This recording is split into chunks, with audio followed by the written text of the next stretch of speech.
হচ্ছে নাইপব্যাসের ক্লাসিফিকেশন। নাইপব্যাস কি করে মেইনলি কতগুলো ক্লাস দেওয়া থাকে, কোনটা কোন ক্লাসের আন্ডারে পড়ে ওটা ডিভাইড করে দেয়।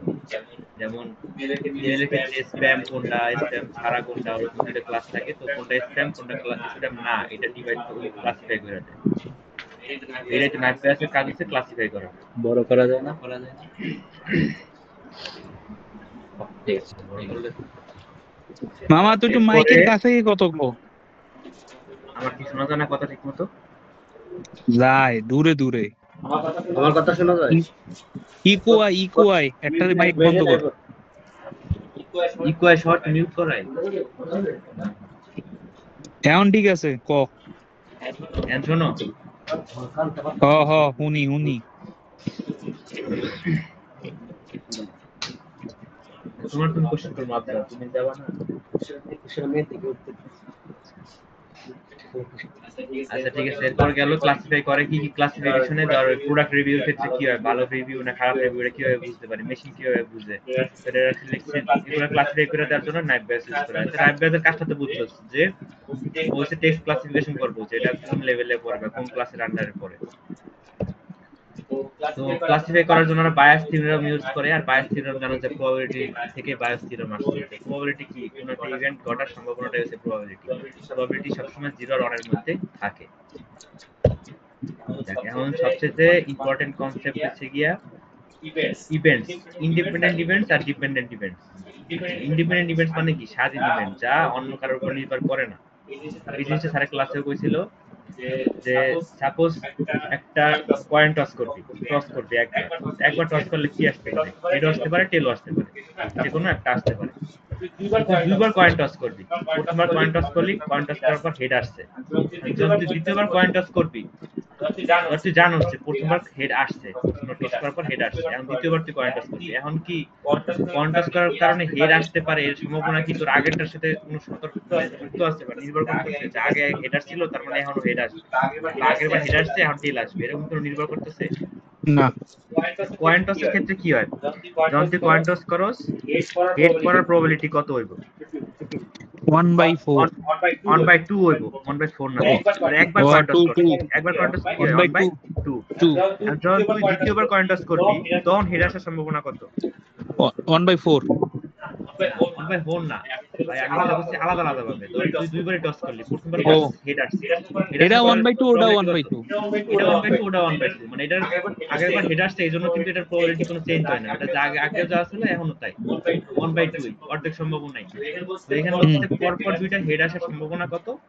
1/2 ইনটু 1/2, তাহলে কত হবে? 1/4। এখানে এটাই মেইনলি এখানে যে জিনিসটা বুঝাইছে যে এটা ইন্ডিপেন্ডেন্ট ইভেন্টস কেন, যে আগে যাই আসুক, আগে তুই 100 বার কয়েন টস করে 100 বার হেড আসুক, তার মানে 101 নম্বরে যে হেড আসবে এটা কোনো সম্ভাবনা নাই, আগেরটার সাথে এর কোনো সম্পর্ক নাই। 101 নম্বরে যে কয়েন টসটা করবি ওখানেও হেড আসার প্রবাবিলিটি কত? 1/2 হবে। তাহলে এটা বুঝেছে যে পরপর দুইবার হেড আসার প্রবাবিলিটি কত, একবার টস করলে 1/2, দ্বিতীয়বার টস করলে 1/2, 1/4 আর এটা গেল ইন্ডিপেন্ডেন্ট। এই জিনিসটা আবার বুঝাইছে, এই একটা ইভেন্ট, এই ইভেন্টে কি হইছে, getting head on the first toss, প্রথম টসে হেড পাবি, এটা হইছে এ বলা হইছে, দ্বিতীয়বার বলা হইছে দ্বিতীয়বার টস করেও তুই হেডই পাইতেছ। তো এই জিনিসটারে এরকম রাখছে যে probability of A and B, A কি প্রথমবার কয়েন টস, বি হইছে দ্বিতীয়বার কয়েন টস। প্রথমবার কয়েন টস তুই জানোস যে হেড আছে, দ্বিতীয়বার কয়েন টসে তুই এরকম করে লিখলি যে আমি দ্বিতীয়বার কয়েন টস করতেছি, প্রবাবিলিটি অফ বি, বি মানে দ্বিতীয়বার কয়েন টস, এটা মানে হচ্ছে গিভেন, এই ডাকটা মানে হচ্ছে গিভেন এ, মানে আমার এ দেওয়া আছে, এ অলরেডি জানি যে আমার এতে আমার হেড পড়ছে, এই প্রবাবিলিটিতে কোনো চেঞ্জ আসবে? আসবে না। এই প্রবাবিলিটি কি, আমি একটু কি বললাম, যেহেতু এটা ইন্ডিপেন্ডেন্ট ইভেন্টস তার মানে কি এই প্রবাবিলিটিও কি 1/2 হবে, বুঝছো? Probability of A and B কি, নরমালি আমরা কি জানি, probability of A and B, তো দুইটা জিনিসের প্রবাবিলিটি আমরা কেমনে বের করি, probability of A into probability of B, এটা হচ্ছে নরমাল, এটা হচ্ছে ইন্ডিপেন্ডেন্ট ইভেন্টের ক্ষেত্রে, যেহেতু কারোর সাথে কারো নির্ভর করতেছে না, এইজন্য কি দুইটা গুণ করে দিলে আমরা প্রবাবিলিটি পাই দিতেছি। যদি আমরা যদি নির্ভর করতো সেক্ষেত্রে আমরা গিভেন জিনিসটা ইউজ করতাম, যে probability of B given A, মানে এটা আমার দেওয়া আছে, এটা কাজে লাগতেছে কিনা। এইটা যদি তোর আমরা এটা ডিপেন্ডেন্ট ইভেন্টের সময় দেখবো আবার সামনে আসতেছে, আমরা জাস্ট এটা বুঝাইলাম যে ইন্ডিপেন্ডেন্টের ক্ষেত্রে কি হয়, যে প্রবাবিলিটি দুইটা জিনিস প্রবাবিলিটি যদি আমরা বের করি ওটা আলাদা আলাদা গুণ করে দিলে আমরা প্রবাবিলিটি পাই যেতেছি। এক্ষেত্রে প্রিভিয়াস এর কোনো কাজ নাই, আর কোনো কিছুর উপর ডিপেন্ড করে। এই সেম জিনিসটা একটু মাথায় রাখিস যে এখানে গিভেন জিনিসটা কি, যে গিভেন এ এই জিনিসটা তুই বুঝছিস। আচ্ছা, এরপরে হচ্ছে আমরা আরেকটা সিনারিও চিন্তা করি। এটা হচ্ছে টাস্ক খেলার ক্ষেত্রে অনেকে টাস্ক খেলে। টাস্ক খেলায় কটা কার্ড থাকে?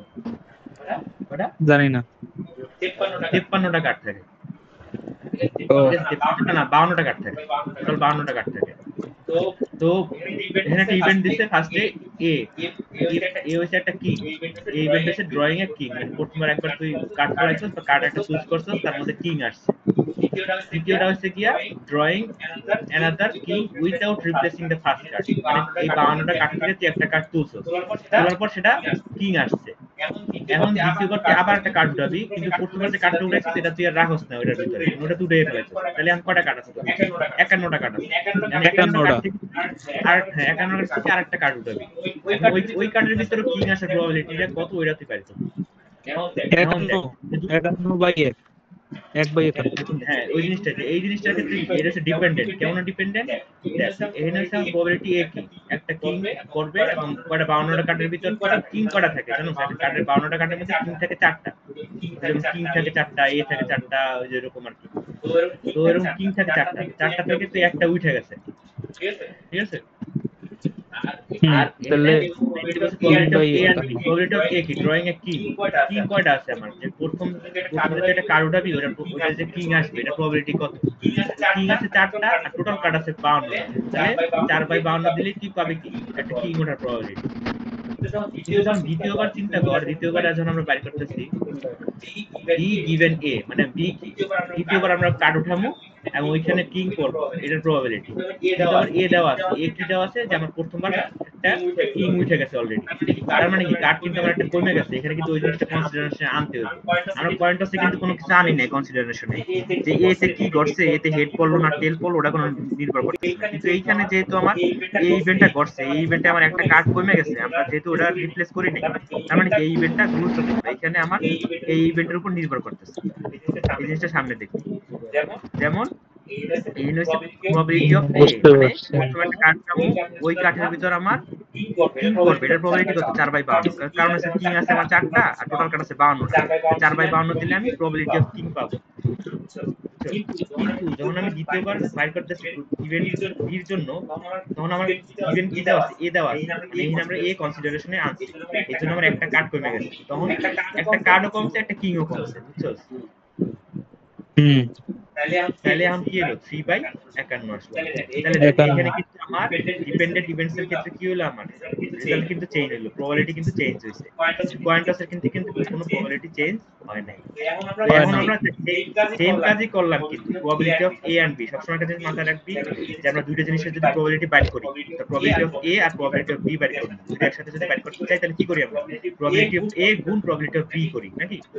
তো যদি ডিপেন্ডেন্ট ইভেন্ট থাকে তখন আমরা শুধুমাত্র বি না কইরা এখানে এরা কনসিডারেশনে আনি, লিখি কি আমরা প্রবাবিলিটি অফ বি গিভেন এ। এইটা তো এই কনসেপ্টটা মাথায় থাকলে সবগুলো পারবে সামনে। যে আমরা নরমালি যদি ইন্ডিপেন্ডেন্ট ইভেন্ট থাকে তখন আমরা কি করি? প্রবাবিলিটি অফ এ এর সাথে প্রবাবিলিটি অফ বি গুণ করে দিলে আমার রেজাল্ট পাই যায়। কিন্তু ডিপেন্ডেন্ট ইভেন্টস এর ক্ষেত্রে আমার যখন প্রবাবিলিটি অফ বি বের করব তখন আমার ইভেন্ট এ এই জিনিসটা কনসিডারেশনে আনতে হবে, যে আমার প্রথম ইভেন্টটা কি করছিল ওই জিনিসটা আমার কনসিডারেশনে আনতে হবে। তাহলে আমরা দুটো আলাদা আলাদা প্রবাবিলিটি পাবো, ওই দুটো গুণ করলে আমরা এ এন্ড বি এর প্রবাবিলিটি পাবো।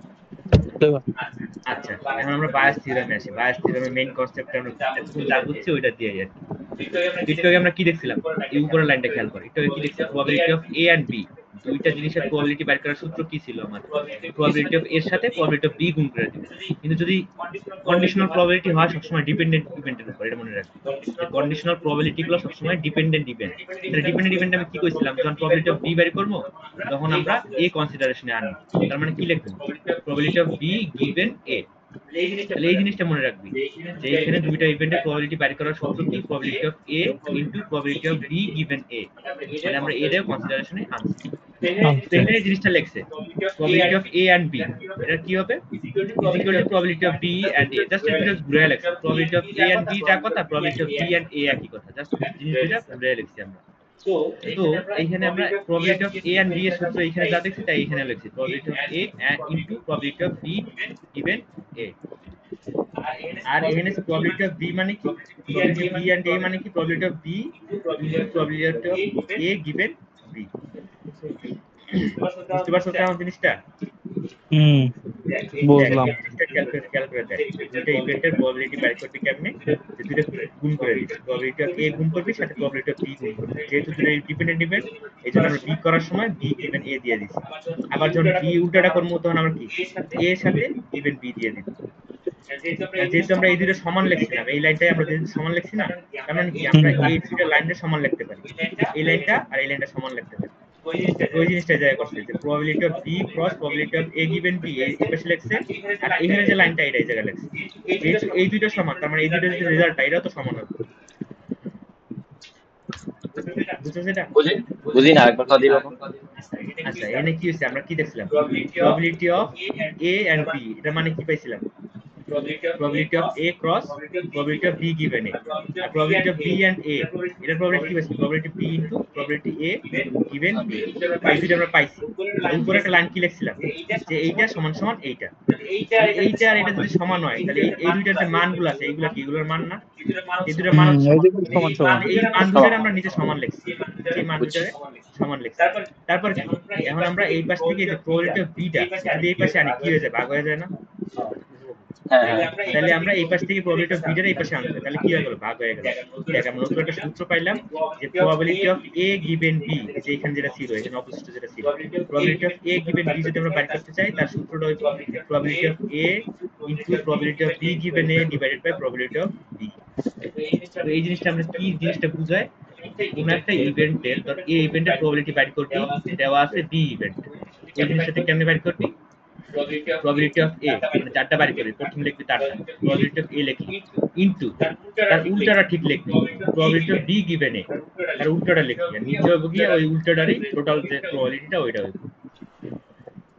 বুঝতে এই সূত্রটা এটা হচ্ছে বায়াস থিওরামের মেইন সূত্র এই সূত্র দিয়ে আমরা সব কাজ করব এই সূত্র দিয়ে আমাদের সব কাজ সামনে এই সূত্রটা কি বুঝতে পারছো এখন ক্লিয়ার বুঝছি।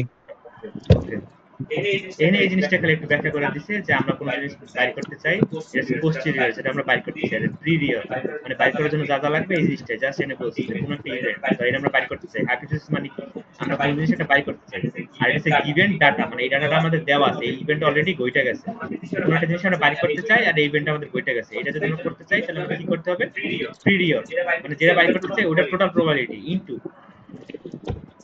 যেটা আমার উল্টাটা মানে যেটা দেওয়া আছে ওইটার probability given H divided by probability of D এই জিনিসটা মাথায় রাখবে শুধু আর কিছু না আচ্ছা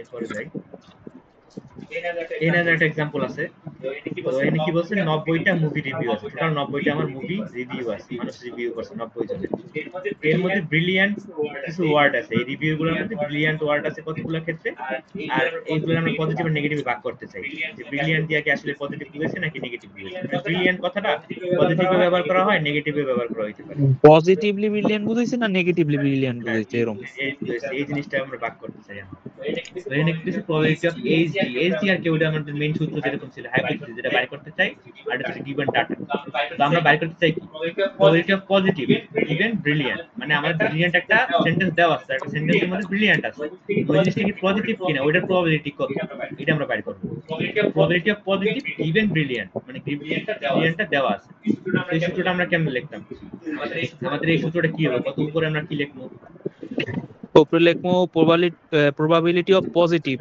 into probability of brilliant given positive divided by হইতেছে brilliant divided by probability of brilliant এই জিনিসটা তাহলে আমাদের কি কি লাগতেছে এই জায়গায় প্রথমে probability of positive লাগবে probability of positive মানে কি টোটাল যে আমার পজিটিভ যেগুলো আছে এখানে যতগুলো পজিটিভ আছে divided by total number of reviews এটা আমাদের পজিটিভ সংখ্যা আছে 49 টা ডিভাইডেড বাই 90 টোটাল আছে এটা পাইলাম probability of positive probability of brilliant given positive এটা কি মানে ব্রিলিয়ান্ট হইতে পজিটিভ হ্যাঁ মানে পজিটিভের মধ্যে কতগুলো ব্রিলিয়ান্ট আছে এখানে যে পজিটিভ সবুজগুলো দেখাইতেছে এই যে সবুজগুলো এর মধ্যে যে ব্রিলিয়ান্ট গুলো আছে এরকম আছে 14টা এই 14টা ডিভাইডেড বাই পজিটিভ আছে কতটা পজিটিভ আছে 49টা যেহেতু বলছে গিভেন পজিটিভ তার মানে আমার পজিটিভ আছে 49টা এজন্য আমরা 49 দিয়ে ভাগ দিছি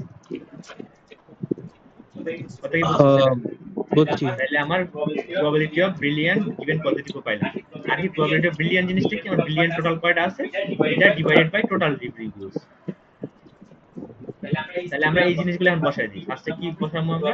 probability of positive. Probability of positive কি ছিল? 50/90। এটা হবে ইনটু হবে কি? প্রবাবিলিটি, এই যে probability of brilliant given positive, যে সূত্রটা দিয়ে কইছি ওই সূত্রটাই আমরা এই জায়গায় জাস্ট অ্যাপ্লাই করছি। অ্যাপ্লাই করে আমরা কি পেলাম? 0.7।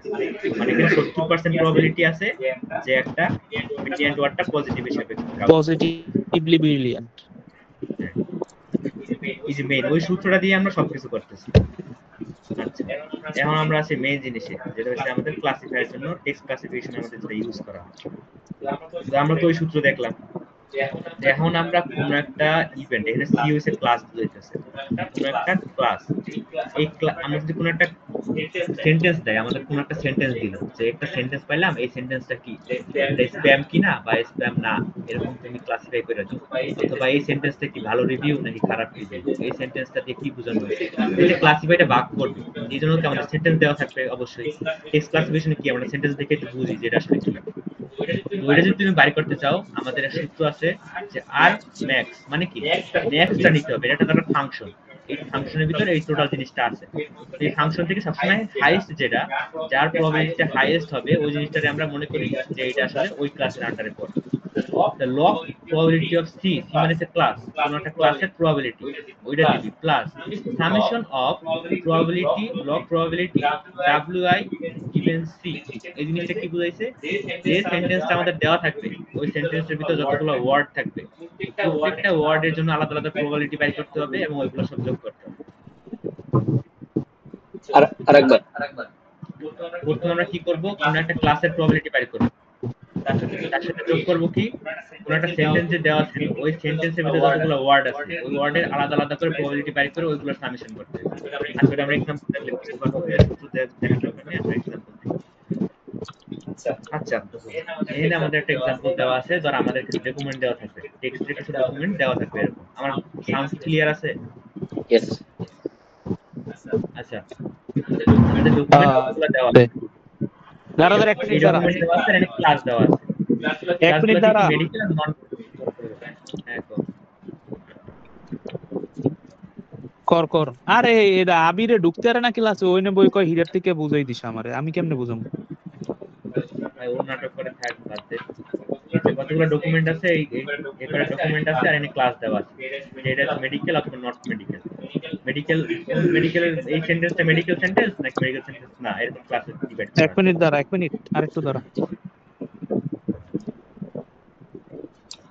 আলা লিংক ও কি দেখে না? ও দেখলে কোথায় ক্লাস হইতেছে, আবার লিংক দেখে। রেকর্ড হইতেছে।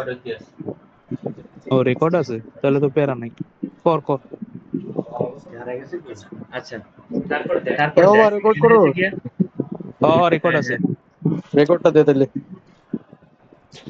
কি এটা কি? হীরা ভাই আসসালামু আলাইকুম। ভাই কি রেকর্ড চলে কত কোশ্চেনের মধ্যে? আচ্ছা, কো কতগুলো ডকুমেন্ট দেওয়া আছে, এই জায়গায় ডকুমেন্ট দেওয়া আছে, ক্লাসে ডিবেট করা আছে যে মেডিকেল নাকি নট মেডিকেল। তো এখানে হচ্ছে কি, আমাদের এটা সূত্র যেটা দেখছিলাম, আমাদের কি দরকার, যে ক্লাসটা দেওয়া আছে ওই ক্লাসের প্রবাবিলিটি লাগবে আমার, আর বাকি ওই সেন্টেন্সের ভিতর যতগুলো ওয়ার্ড আছে ওই ওয়ার্ডগুলো আলাদা আলাদা প্রবাবিলিটি বাই করে ওইগুলো যোগ করতে হবে। তাহলে আমরা দুইটা ক্লাসেরই প্রবাবিলিটি বাই করে নিই। আমাদের ক্লাসে এখানে কয়টা? দুইটা, একটা আছে মেডিকেল, একটা not medical. Probability of medical হওয়ার প্রবাবিলিটি কত? এখানে টোটাল ক্লাস কয়টা আছে? আচ্ছা, একটু হোল্ড কর।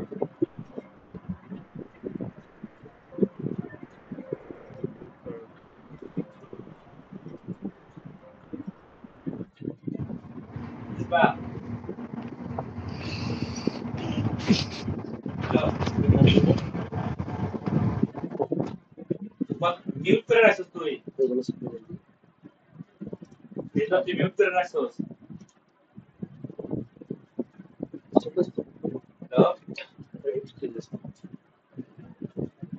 হ্যাঁ কো যদি পরে যাস কাল সোলা মাসে রে কি তোর আছে।